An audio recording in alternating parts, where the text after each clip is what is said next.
Selamat pagi. Pagi ini Bapak akan melanjutkan materi tentang Astanga Yoga untuk mencapai moksa. Nah, sebelumnya materi ini diisi oleh Ibu ini ya, sudah sampai pada asana atau sikap duduk pada waktu pelaksanaan yoga.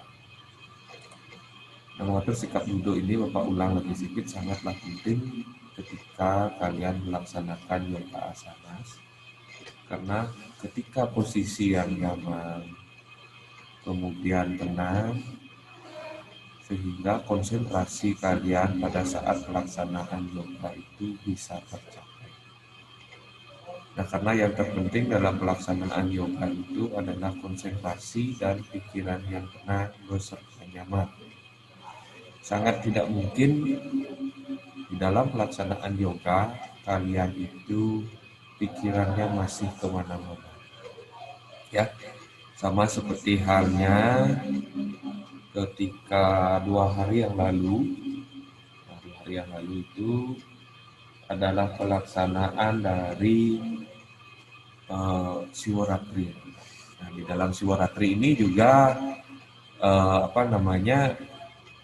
yoga yang sebagaimana diajarkan di dalam ajaran Astanga Yoga bisa kalian praktekkan walaupun belum sempurna. Karena di dalam ajaran Siwaratri atau jelas dituliskan dalam Siwaratri kita, dalam pelaksanaan Siwaratri tersebut ada 3 brakte yang semestinya dilakukan di dalam menjalankan hari suci Siwaratri tersebut. Nah, dari kata brata ini yang berarti sebuah pengendalian, ini sangat mengena sekali dengan apa yang diajarkan di dalam ajaran Astanga Yoga, ya.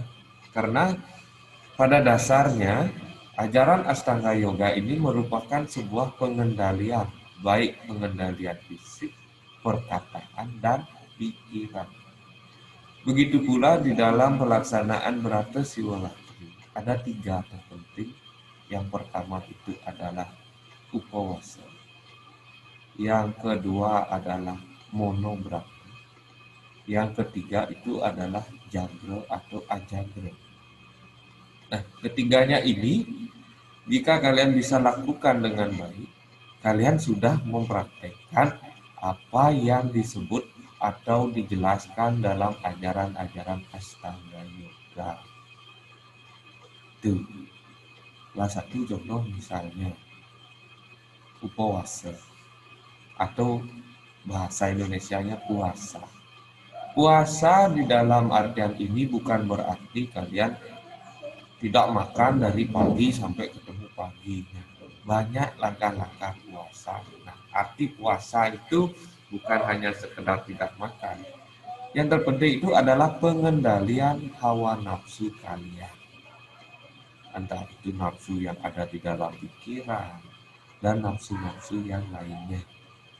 Sehingga ketika kalian bisa mengendalikan nafsu tersebut, api tersebut, karena nafsu itu disimbolkan dengan api, sehingga salah satu ajaran Astanga Yoga itu bisa kalian lakukan, ya. Jangan juga memaksakan diri. Nah, ini untuk persiapan mungkin di tahun depan, karena tiap tahun itu merupakan acara puncaknya. Dari sekarang perlu melatih diri. Karena Pak yakin tidak bisa seketika untuk melaksanakan puasa nada di Siwaratri, tidak bisa. Kalau kalian tidak melatihnya, sehingga perlu istilahnya dilatih sejak dini. Itu sedikit mengenai kaitan Siwaratri ya, yang baru dilaksanakan 2 hari yang lalu.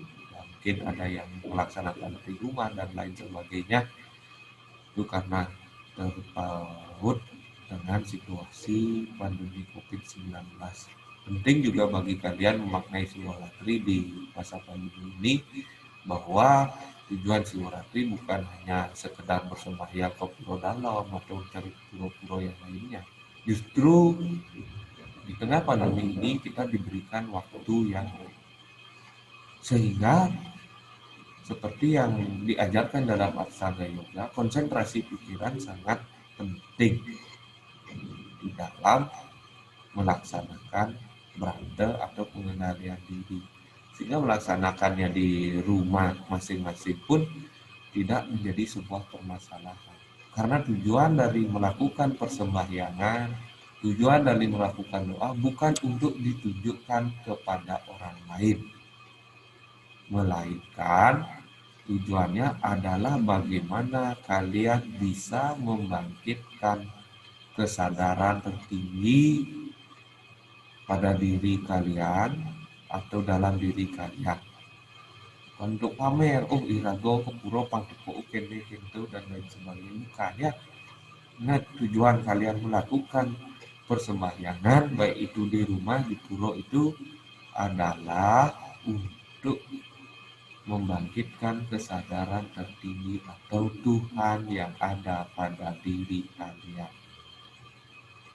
Sehingga mencarilah tempat-tempat yang dikatakan sebagai tempat suci dengan tujuan pikiran, perkataan, fisik kalian bisa kalian kendalikan.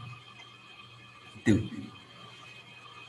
Ya, kemudian kita lanjutkan setelah asana, setelah duduk yang nyaman, tenang, situasi kondusif, barulah kalian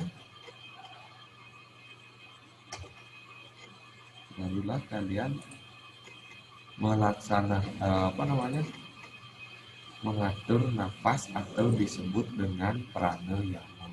Mengatur nafas ini merupakan latihan mengendalikan pernapasan dengan tujuan mengurangi pergolakan emosi agar kita dapat bernapas lebih seimbang, tenang, dan mendalam. Nah, pengaturan nafas ini adalah kegiatan yang paling penting anak-anak. Kenapa dia ditaruh kedua setelah asana? Selain duduk dengan posisi yang nyaman, kalian juga harus mengatur ketenangan di dalam diri kalian melalui pranayama. Karena kalau contohkan Bapak, misalkan habis kalian mengangkat beban berat atau berlari, sehingga napas kalian tidak bisa diatur dengan baik. Nah, bagaimana ketenangan bisa tercapai? Tidak mungkin, anak-anak. Karena yang ditujukan di dalam yoga, yang pertama itu adalah ketenangan dulu. Baru bisa melaksanakan yoga dengan baik. Tanpa adanya ketenangan terlebih dahulu, Bapak yakin apa yang dilakukan terlebih lagi yoga, ya, itu tidak akan bisa tercapai. Ya, sehingga kalau nafas sudah tenang, nah ini akan berpengaruh kepada emosi atau apa istilahnya, ketenangan diri kalian. Nafas sudah bisa kalian atur dengan baik, sehingga apa yang kalian lakukan tersebut bisa dilakukan. Contoh misalkan ketika puja Trisanya, nah ada di sana disebutkan setelah asana. Nah, asana ini mengatur sikap posisi. Misalkan kalau di sekolah kalian berdiri dengan posisi ternyaman kalian, ya, bukan berdiri dengan satu kaki, itu misalkan berarti tidak nyaman. Mungkin ada gerakan yoga yang mengharuskan kalian berdiri satu kaki, ada. Tetapi ketika melakukan hal tersebut kalian tidak nyaman, berarti kegiatan-kegiatan lanjutnya sampai ke bagian ke-8 itu akan sulit tercapai. Nah, untuk latihan dasar seperti kalian yang masih muda ya, lakukanlah kegiatan tersebut dengan posisi ternyaman kalian, sehingga tujuan kalian akan tercapai. Itu pertama dulu, ada asana, kemudian pranayama. Pranayama ini mengatur napas seperti yang Pak katakan tadi. Tarik nafas, tahan, keluarkan. Tarik nafas, ditahan dan keluarkan. Ini akan meredakan emosi kalian, menurunkan panas yang ada di dalam pikiran kalian, sehingga dalam pelaksanaan Puja Trisadya itu kalian bisa memusatkan konsentrasi. Coba saja nanti di rumah, misalkan bertrisadya tanpa pengaturan nafas yang baik, misalkan masih nafasnya dengan jarak yang pendek dan lain sebagainya, seperti yang bahasa Bali dan itu setengah-setengah, apakah bisa konsentrasi? Malah bisa subluh pinggir kalian ya, karena konsentrasi kalian tidak bagus. Nah itu, kemudian pranayama ini terdiri dari 3 seperti yang Pak katakan tadi, dengan istilah yang pertama itu adalah puraka. Ini menarik nafas dari lubang hidung ya, narik dalam. Ini bisa kalian praktekkan di rumah ya, dengan tujuan setiap kegiatan apapun yang memerlukan sebuah ketenangan, kalian coba praktekkan pranayama ini. Bapak rasa setiap kegiatan yang dilakukan itu semuanya memerlukan ketenangan. Nggak mungkin Pak lari sempet yang ketenangan, yang penting yang lari sempet, nggak bisa ya. Kalau tanpa ketenangan, Pak yakin kalian tidak akan fokus. Oh, kalau ningting meja yang perlu sih tenang Pak, jak tingting awal. Bapak yakin itu tidak mungkin, ya harus tenang. Sehingga dalam proses ketenangan ini, misalkan kalau mengangkat meja, dijani isi beratnya di jawa, ini akan muncul pemikiran seperti itu di dalam ketenangan. Kalau tidak dalam keadaan tenang, Bapak yakin boleh penting berarti setepen meja ya. Tarik nafas dari lubang hidung ya, konsentrasi, mulaikan tenangkan pikiran, tarik nafas, kemudian tahan di dada atau perut, tahan beberapa detik, kemudian keluarkan dari lubang mulut ya. Itu dilakukan semakin lama, tarikan nafas semakin panjang, tahanan nafas juga semakin lama, kemudian keluarkan. Nah, itu bisa kalian coba nanti mungkin sambil sembahyang di malam, di kerajaan sana masing-masing ya. Itu sangat baik untuk kesehatan.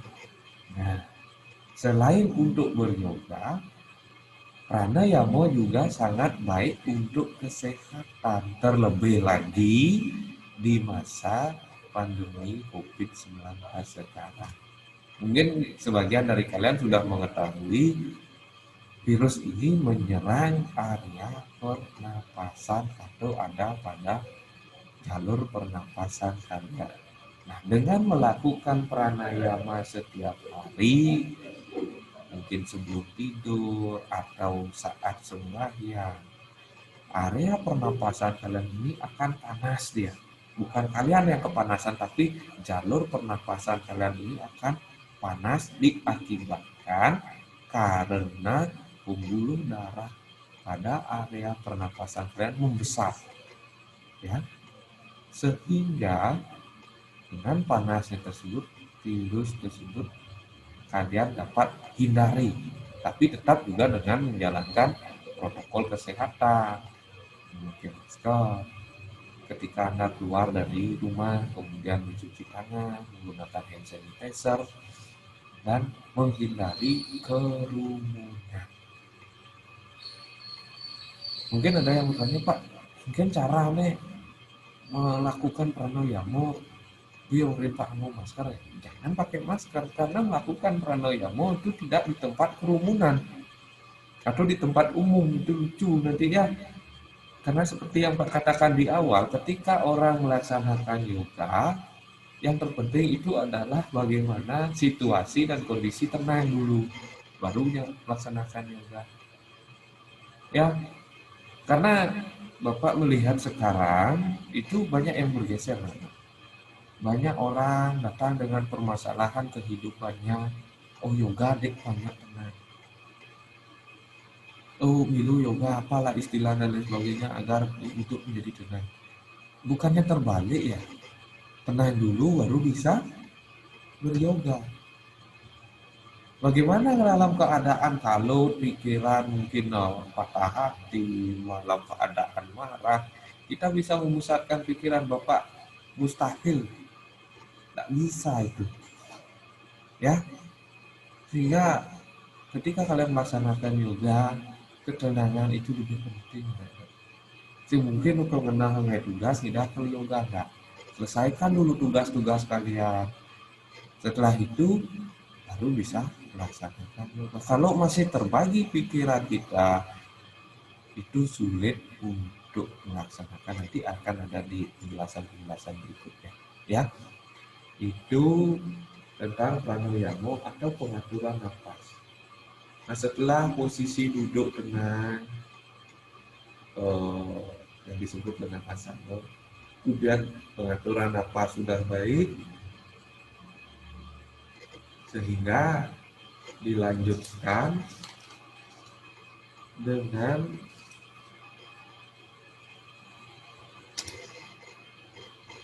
pratyahara atau penguasaan semua hal yang menarik perhatian panca indera. Panca indera, semua hal. Panca indera kan ada hidung, mata, perasa atau mulut kalian, telinga dan hidung. Ini semua bisa kalian harus kuasai. Nah ini mulai setelah tenang duduk, setelah nafas bisa tenang, kemudian kalian bisa menguasai hal-hal yang menarik panca indera kalian. Ketika sudah duduk sudah ada bau-bau makanan yang enak-enak melintas di depan hidung kalian. Kalian bisa mengendalikannya dengan cara apa? Seperti Pak katakan tadi, yang gue basah dulu, do yoga cuma gay malu, makan malu, ya.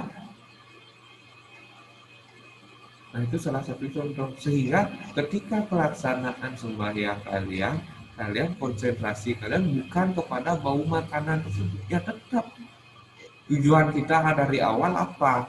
Ini bisa menjadi sebuah konsentrasi harian. Tuh, tidak buyar. Ninggal lagu-lagu yang di luar dari itu. Kalian harus bisa mengendalikan indera telinga kalian. Ya. Kemudian melihat apa melintas itu, karena yoga yang sesungguhnya nanti dijelaskan setelah bukan memejamkan mata, ya, melainkan menitik beratkan konsentrasi mata kalian ada pada selagingnya mata di antara dua alis kalian dan ujung hidung kalian. Nah, tujuannya ini adalah mendiamkan pikiran biar tidak terbang kemana-mana.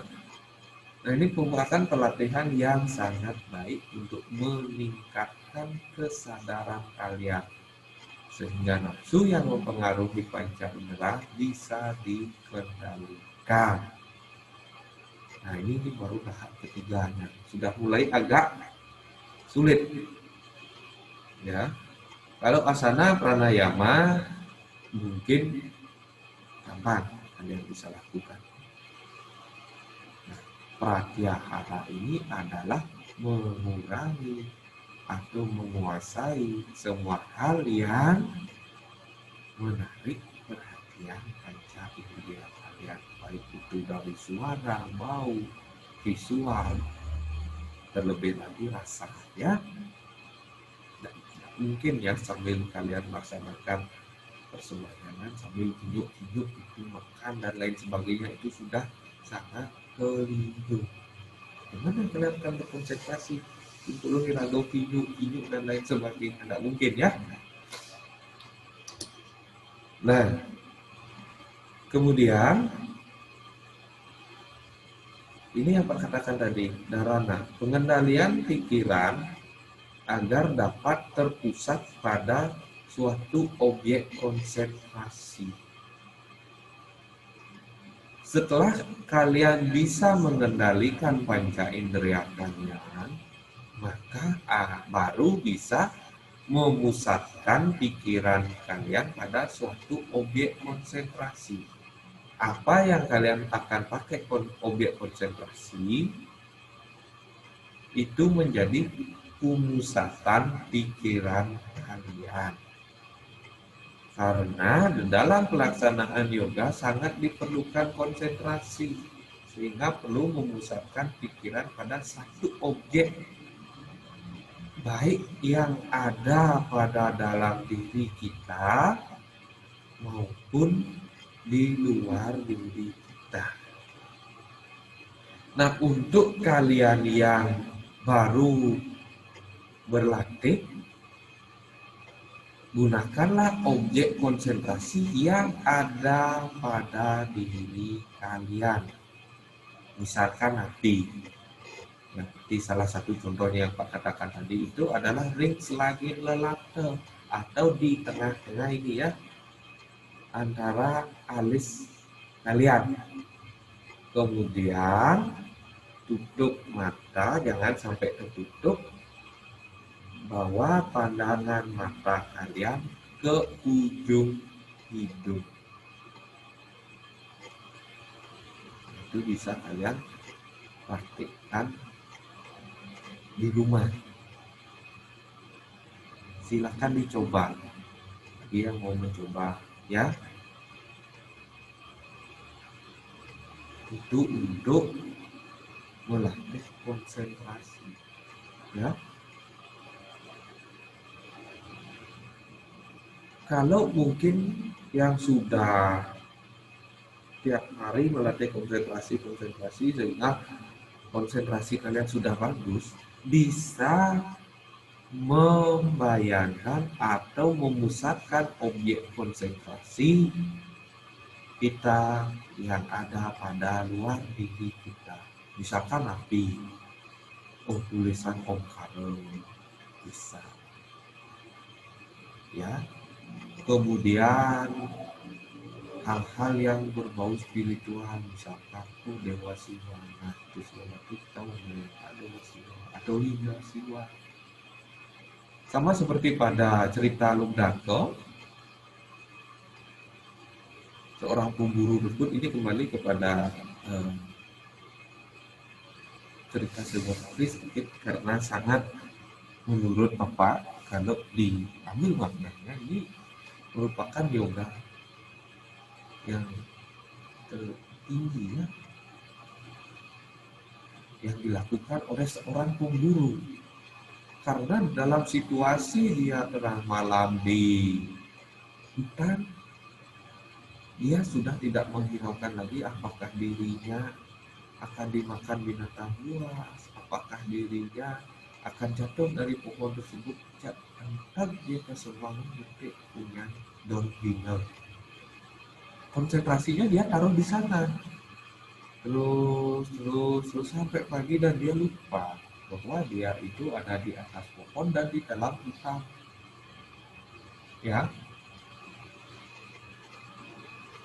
Nah, ini petikan ini merupakan suatu proses pelaksanaan yoga tanpa dia sadari, tanpa dia istilahnya mengharapkan hasilnya.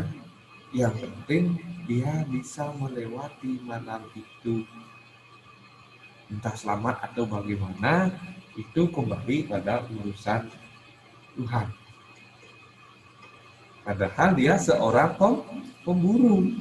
Tetapi karena situasi dan kondisi yang sangat gelap, ketika bulan pada istilahnya sasi kopitu tilamin purwani itu malam gelap sekali, bayangkan gelap gulita dalam hutan sendiri lagi. Ini bisa dia kalahkan dengan apa? Dengan melaksanakan berata Siwanatri beryoga dengan caranya sendiri. Karena beryoga itu, nanti itu kan Pak jelaskan di belakang, bukan hanya duduk tenang cara yogin di India mau apa namanya pakai pakaian serba kuning-kuning atau putih-putih. Karena bukan itu saja, itu baru sebagian kecil. Mungkin ada beberapa siswa kelas 12 yang pernah Pak ajar di kelas 10 dulu. Yoga itu sama juga dengan yannya ya. Karena di dalam pelaksanaan yannya itu mungkin yang kalian lihat selama ini adalah ritual, upacara, mantan, dan lain sebagainya. Itu baru sebagian kecil dari pelaksanaan yannya itu sendiri. Tetapi masih banyak hal yang perlu kalian lakukan. Ya, itu sama juga halnya seperti yoga. Yoga bukan hanya setiap seminggu sekali kumpul-kumpul enggak mesilo atau pranayama ya. Nanti itu Pak jelaskan di belakang. Nah, kaitannya kita dalam waktu ini ada penerapan yoga dalam kehidupan sehari-hari.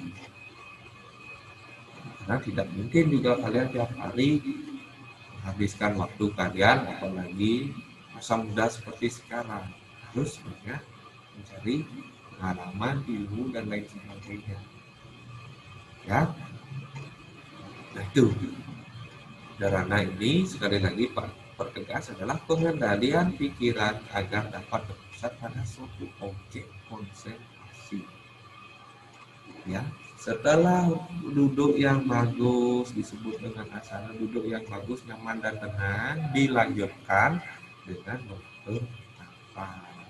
Setelah mengatur nafas dengan bagus, dilanjutkan dengan istilahnya mengekang atau menguasai panca indera kalian supaya kalian yang mengendalikan, disebut dengan pratyahara. Setelah ini dikuasai, baru kalian bisa akan menentukan objek konsentrasi. Ya, tuh.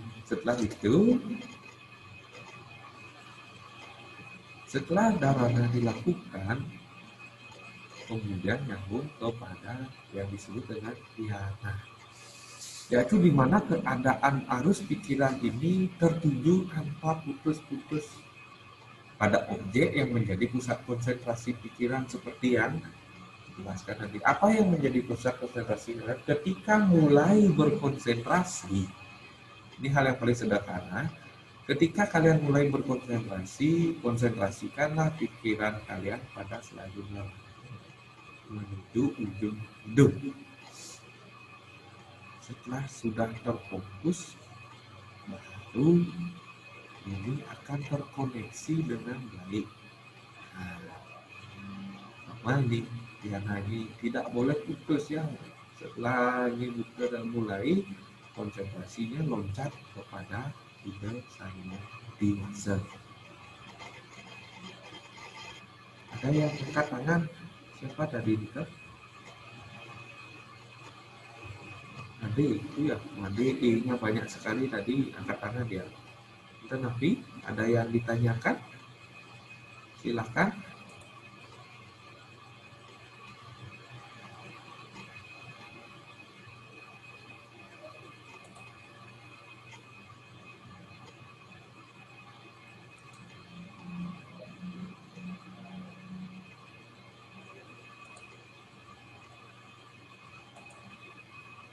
Tidak ya, mungkin sama pencet.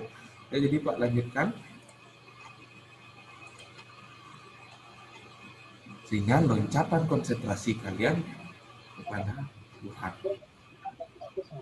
Jadi ada angkat tangan nih? Ada yang ditanyakan? Oh, yang ini. Ya Pak, lanjutkan. Setelah bisa berkonsentrasi ini melalui objek-objek yang sudah dijelaskan tadi, entah itu melalui objek ubun-ubun dan lain sebagainya, bisa semua itu sebagai bahan pemusatan konsentrasi. Ini nggak boleh putus ya, kalau ngomong apa namanya, ada bau makanan, konsentrasi kalian udah pindah ke makanan, boleh sampai jalan ini. Nah itu sudah putus, itu namanya koneksinya udah putus ya. Jadi kalau sudah mencapai di sini, pikiran kalian sudah tertuju pada objek atau satu objek yang menjadi pusat konsentrasi ya. Tuh. Nah kemudian lanjut. Nah ini adalah tingkatan tertinggi pada yoga. Ketika semua itu sudah bisa kalian lakukan dengan baik, 7 tadi dari asana, kemudian pranoyama, kemudian pratayahara, dharana, dhyana, kemudian yang terakhir itu adalah samadhi. Samadhi merupakan tingkatan tertinggi dari Astanga Yoga. Nah, di dalam samadhi ini dibagi menjadi 2. Samprajanata samadhi atau sambija samadhi ini merupakan dalam pelaksanaan yoga ini masih dalam keadaan sadar. Ya, dalam sadar masih bisa membayangkan diri sendiri, masih bisa mewujudkan diri sendiri, atau di dalam konsentrasi kalian diri sendiri atau diri kalian masih dapat kalian bayangkan. Nah dalam posisi duduk, kalau bisa itu tingkatan dalam samadhi membayangkan diri kalian sendiri. Kemudian yang kedua, asamprajanata samadhi atau nirabija samadhi. Ini sudah tidak sadar diri, bukan berarti kesurupan, bukan ya. Apa yang kalian koneksikan di dalam pikiran kalian pada tahap dhyana, koneksi tidak akan terputus ketika proses yang dari awal ini sudah kalian lakukan dengan baik. Ini pasti tidak akan terputus. Nah, kalian ketika sudah sampai kepada tahapan Astanga Yoga yang terakhir, samadhi, terutama pada nirabija samadhi, nah, yang kalian bayangkan inilah seolah-olah ada di depan kalian. Kalian sudah tidak membayangkan diri kalian lagi. Tapi yang misalkan kalian bayangkan, Om Karo tulisan Tuhan, tulisan itu seolah-olah ada nyata di dalam diri atau di depan kalian. Tuh. Nah, ini merupakan sebuah tahapan ya, Nana. Tidak mesti kalian harus seperti itu. Misalkan nanti ini untuk prakteknya di rumah, kalian misalkan bisa ya asana pranayama, kemudian misalkan pikiran pada satu objek, itu sudah sangat lebih dari cukup. Dan itu sangat Bapak harapkan kalian bisa lakukan di rumah. Ya, dengan tujuan apa? Karena di masa muda kalian adalah masa yang paling tepat untuk berlatih yoga. Karena pikiran, perilaku, hendaknya kalian bisa masih mudah untuk dikendalikan. Yang pertama itu adalah pikiran. Yang kalian pikirkan dalam masih muda seperti sekarang ini nggak mungkin ya, oh anak saya bagaimana, besok saya harus cari uang dan lain sebagainya. Terlebih lagi di saat sekarang ini kalian masih di apa namanya dengan orang tua, ditanggung jawab sama orang tua.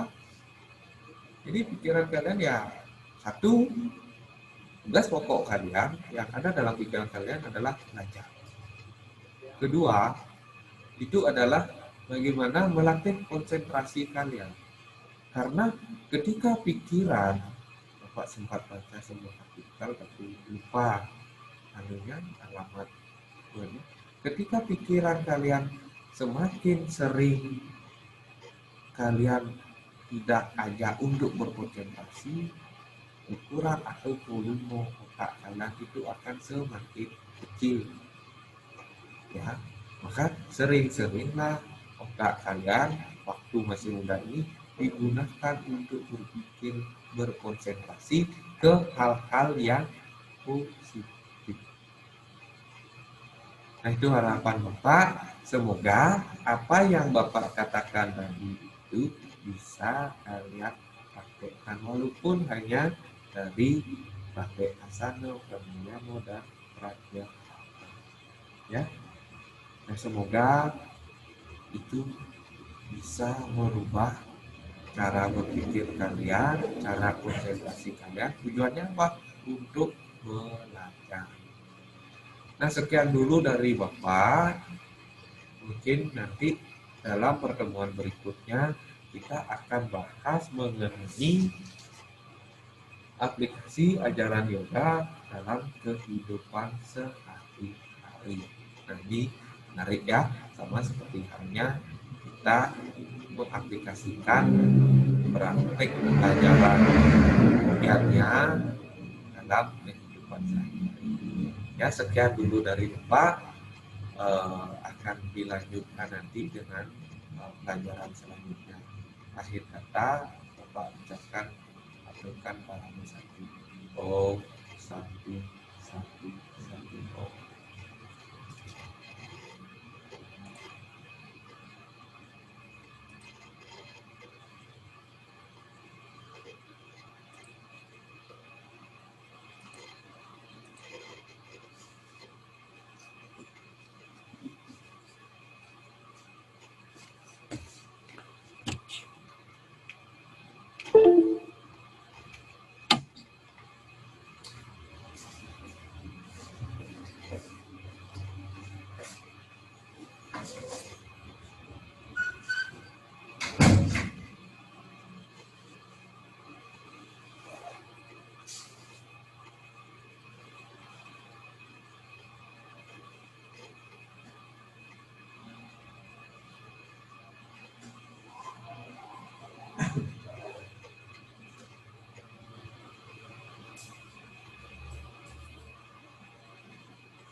Baiklah, selamat pagi untuk siswa kelas 12 ya. Jadi sebelum kita mulai, mari kita mengaturkan pangandaran umat. Om Swastiastu. Baiklah, untuk siswa kelas 12 berkenan dengan waktu ya yang sangat singkat.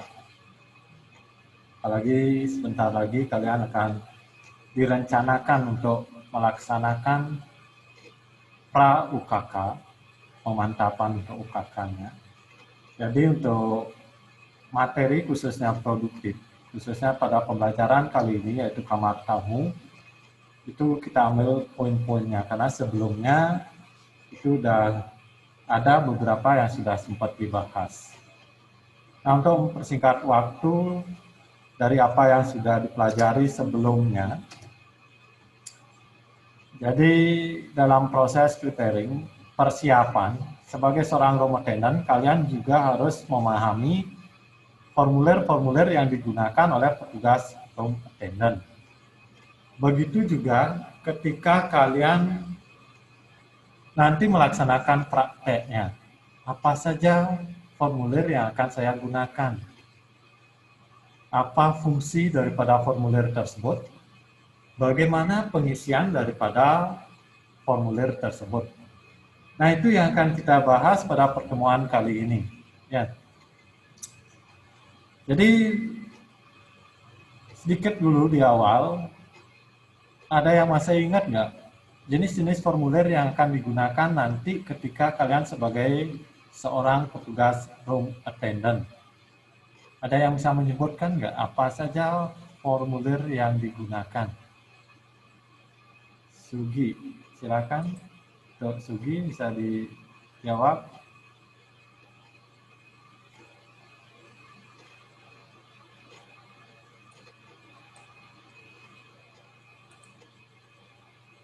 Silakan, Sugi.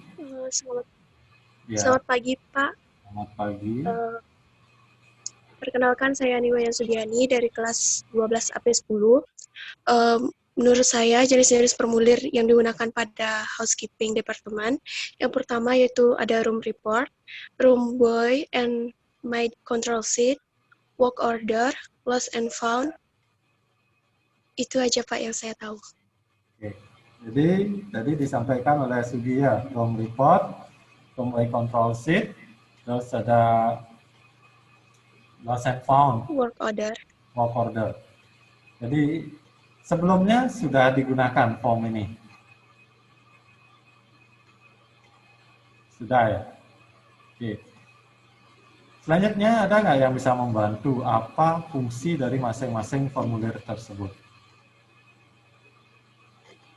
Silakan, siapa nih? Yulia Stuti. Silakan Yulia Stuti. Selamat pagi, Pak. Ya. Baik, saya Yustuti dari kelas 12 AP6, absen 34.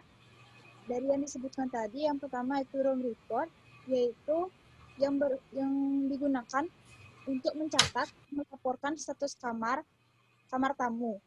Itu yang kedua, room boy atau room maid control sheet, yaitu digunakan oleh room boy atau room maid pada saat pembersihan kamar untuk mencatat pemakaian linen dan gas supplies, dan juga gas amenities. Yang ketiga, work order, yaitu formulir yang digunakan untuk mencatat dan meminta perbaikan fasilitas atau perlengkapan kamar tamu yang rusak. Kemudian yang keempat, lost and found report, yaitu formulir yang digunakan untuk mencatat dan melaporkan barang tamu yang tertinggal di kamar. Jadi seperti yang disampaikan oleh Yulia Stuti ya. Jadi kita langsung aja ke formulirnya. Dari pemahaman dan jenis form yang digunakan, Pak rasa semuanya sudah jelas, sudah paham. Jadi kita ambil poinnya ya. Tadi disampaikan.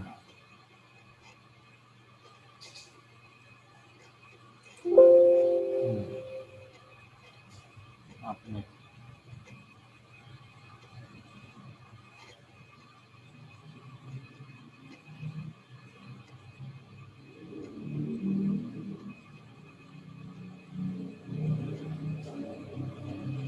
masih bisa didengar ya?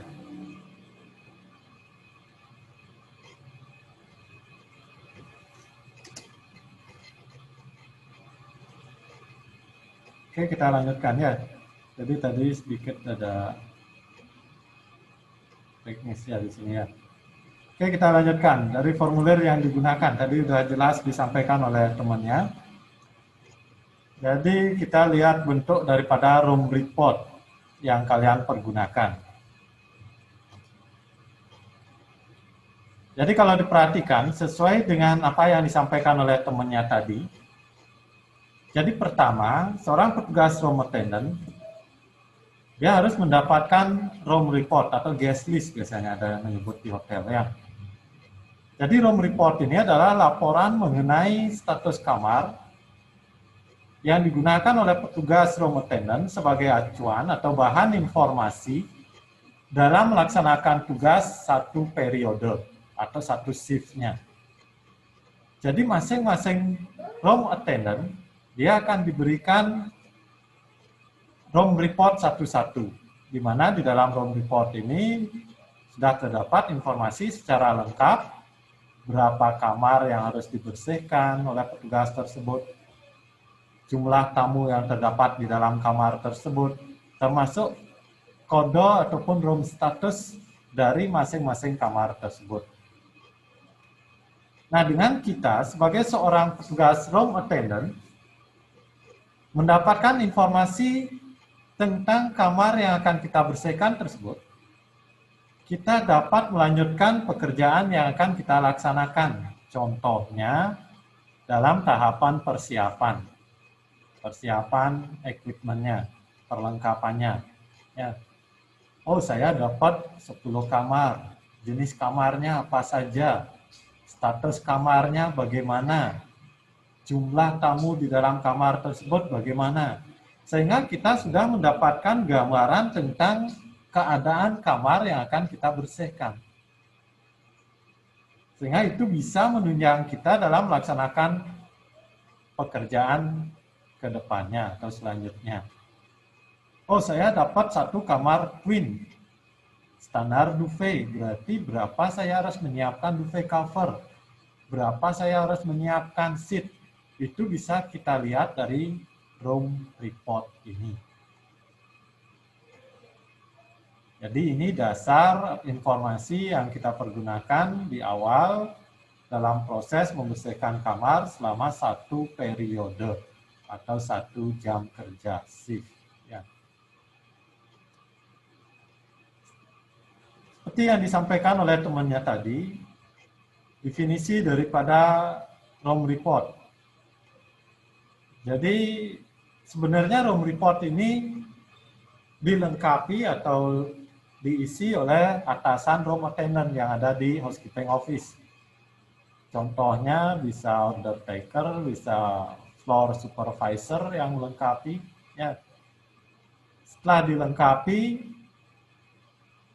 itu akan dibagikan ke masing-masing petugas yang hadir pada saat jam kerja tersebut. Jadi dibagikan dia.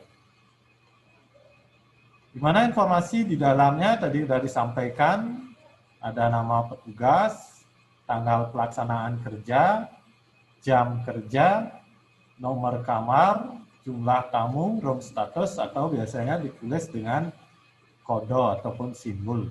Ya. Nah, ini untuk room report. Kalau kita perhatikan bagaimana room report yang sudah dilengkapi. Nah, ini sebagai contoh room report yang sudah kalian lengkapi misalnya. Ya. Jadi nanti dalam pengisian room report, silakan kalian lengkapi nama petugas di room mid-nya. Siapa nama petugasnya? Kalian lengkapi. Nanti ketika ujian, jadi kalian bisa isi nama kalian sebagai petugas room attendant-nya. Karena nanti kalian langsung yang melengkapi, ya kalian langsung mempergunakan room report ini. Meskipun sebenarnya room report ini sudah dilengkapi oleh atasan room attendant kenyataannya. Ya. Selanjutnya kalian lengkapi tanggal pelaksanaan kerja sesuai dengan nanti pelaksanaan kerja yang kalian lakukan. Tanggal berapa, misalnya kalian dalam pelaksanaan pra UKK nanti. Selanjutnya, jam kerja. Misalnya kalian dapat di soal ataupun ditugaskan morning shift. Jadi kalian isi jamnya morning shift itu dari jam 7 sampai jam 3 sore. Nah, itu kalian lengkapi di jamnya. Nah, selanjutnya informasi di bagian bawah, room number. Pengisian room number, kalian bisa lengkapi seperti contoh, bisa kelihatan nggak dari sana? Kelihatan, contohnya ini, tulisannya kelihatan. Krisna, bisa kelihatan dari sana, Krisna?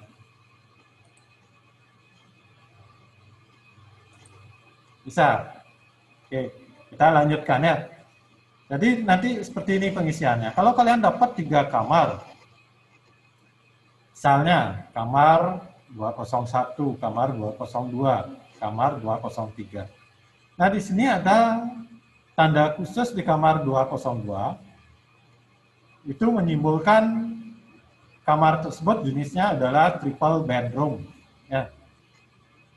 Dan jenis kamar yang lainnya biasanya itu sudah dipahami oleh petugas room attendant. Oh, 201 itu biasanya petugas room attendant sudah paham itu kamarnya jenis bednya itu adalah double misalnya. 203 jenis bednya itu adalah twin. Nah, biasanya triple ini dia sifatnya tidak permanen. Biasanya ada tamu yang request tambahan extra bed sehingga status kamar tersebut berubah menjadi triple, sehingga ini biasanya ditambahkan informasi seperti ini. Oh, ternyata 202 sekarang triple. Yang sebelumnya twin, mungkin tamunya request 1 extra bed, sehingga kalian dapat informasi supaya tidak kekurangan perlengkapan yang kalian bawa. Nah, itu dia. Jadi bisa dilengkapi atau bisa ditulis tangan. Oh, kalian di briefing di office 202 sekarang triple. Kalian tambahkan informasinya ditulis. Nah, seperti itu ya. First person, jumlah orang di dalam kamar, ya, diasumsikan sementara 201 itu ada 2 packs atau 2 person, ya. 3 person untuk 202, 2 person untuk 203. Nah, ini biasanya informasi sudah kita dapatkan, sudah terisi. Nanti pada umumnya atau pada case sebelumnya, kalian melihat dari soal. Dilihat di soal berapa persen, berapa orang nggak tamunya pada kamar tersebut. Sehingga kalian bisa melengkapi. Code simul atau room statusnya. Ya. Nah, ini juga kalian dapatkan informasinya dari soal yang diberikan nanti. Misalnya contoh, oh kalian dapat membersihkan kamar 201 atas nama ini, jumlah orangnya ini, tamunya sudah check out. Sehingga kalian sudah bisa mengisi status. Ya, oh tamu sudah check out.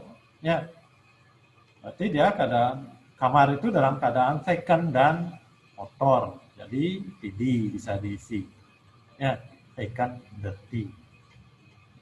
Nah, itu dalam pengisian kode atau simbol maupun status, ya, status kamarnya.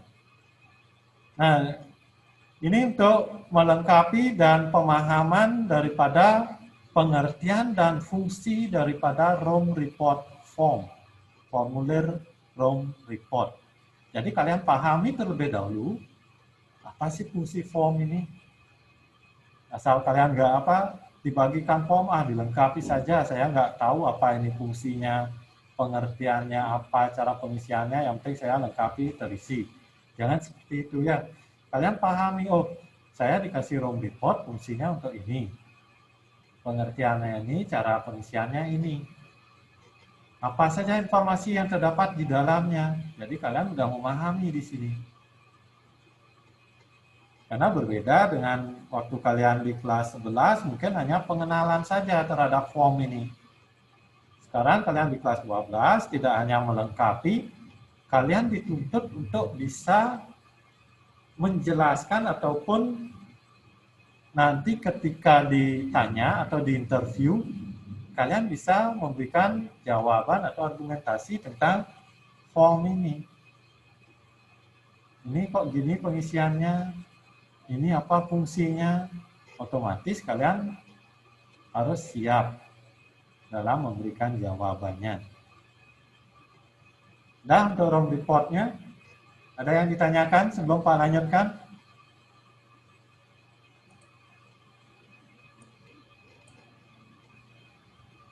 Ini jumlah yang hadir 48. Jadi tadi di awal Pak lihat 41, sekarang udah naik lagi 48, cuman ini semuanya nama saja ya, nggak ada kelihatan ini. Wajahnya nggak ada yang kelihatan di 48 ini.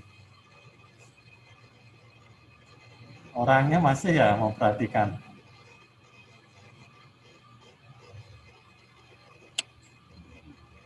Gimana, udah jelas room report-nya? Nah, udah ada yang muncul ini. Lebih bagus kayak gitu ya, daripada nggak kelihatan ini ada orangnya apa enggak, nanti Pak ngomong sendiri ini. Udah ya? Udah jelas untuk room report-nya? Loli, udah jelas Loli? Udah, oke. Kalau udah jelas untuk room report, nanti mungkin dalam praktek, jika ada kurang jelas, bisa ditanyakan kembali. Ya. Kita lanjut seperti yang disampaikan oleh temannya tadi, setelah room report, gimana, form apa yang akan digunakan? Berarti selanjutnya yang akan digunakan, nah ini dia, Romboy made control sheet-nya.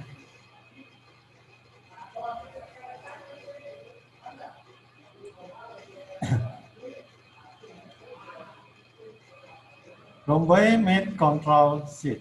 Ya. Seperti apa yang disampaikan tadi, jadi Romboy made control sheet ini adalah formulir yang digunakan oleh petugas room attendant untuk mencatat persiapan dan pengeluaran perlengkapan yang digunakan oleh petugas tersebut dalam satu periode.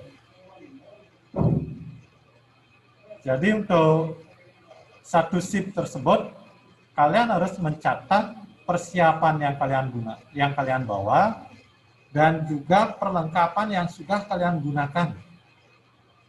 Itu harus dikontrol dia. Karena ini cost-nya besar, ya. Kalau di hotel besar ini harus tercatat ya, berapa penggunaannya, berapa pengeluarannya. Nah, contoh sekarang, kalau kalian perhatikan, mungkin formulir ini karena informasi yang didapat di dalamnya banyak, jadi mungkin sedikit lebih kecil kelihatan ya tampilannya. Jadi Pak akan tampilkan mungkin PowerPoint-nya saja ya. Kita lanjut dari definisinya seperti yang Pak sampaikan tadi. Jadi untuk mencatat persiapan dan pengeluaran perlengkapan itu poinnya ya dalam satu periode kerja atau satu shift-nya. Informasi yang terdapat di dalam Romboy made control sheet ini, yang pertama di sini ada name, ya, nama petugas, shift.